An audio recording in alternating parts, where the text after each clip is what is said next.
Hey guys, সবার কি অবস্থা? নিশ্চয়ই নতুন বছরে ভালো আছেন।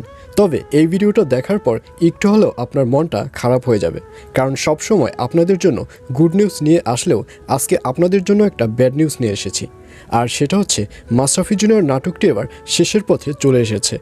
আসলে ব্যাপারটি আপনারা কেন আমি পর্যন্ত ব্যক্তিগতভাবে মেনে নিতে পারছি না, কারণ দীপ্ত টিভির এটাই কিন্তু একটা বেস্ট নাটক ছিল মাশরাফি জুনিয়র, আর যে নাটকটা 1000+ পর্ব পদার্পণ করেছে।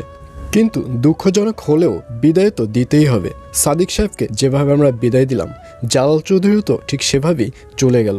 বাকি রইল রুনাকেও আমরা বিদায় দিয়ে দিলাম। এখন বাকি বা কেই রইল?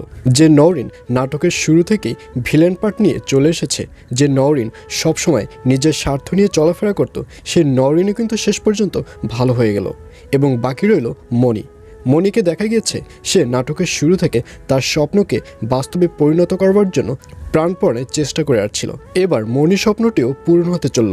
মণিকে দেখা যাবে জাতীয় দলে খেলতে। আর বাকি রইল কি?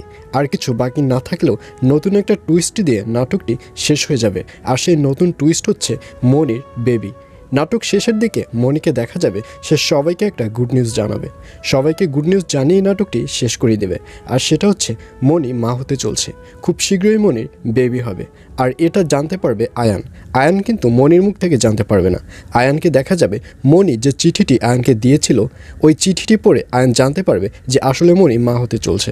আর এভাবেই সবাইকে গুড নিউজ দিয়ে নাটকটি চিরতরে শেষ হয়ে যাবে। আসলে 1 নয় 2 নয় 3 থেকে 4 বছর ধরে আমরা নাটকটি দেখে এসেছি। সুতরাং যখন শেষ হবে তখন একটু হলেও তো আমাদের কষ্ট লাগবে, এটাই স্বাভাবিক। তো ভিউয়ার্স, মাশরাফি জুনিয়র নাটকটি শেষ হওয়া নিয়ে আপনাদের কি মন্তব্য অবশ্যই কমেন্ট করে জানিয়ে দিন। এবং কারা কারা চান যে মাশরাফি জুনিয়র নাটকের সিজন 2 আসুক, সেটিও লিখতে একদম ভুলবেন না। সবাই ভালো থাকুন, সুস্থ থাকুন, stay tuned and see you soon.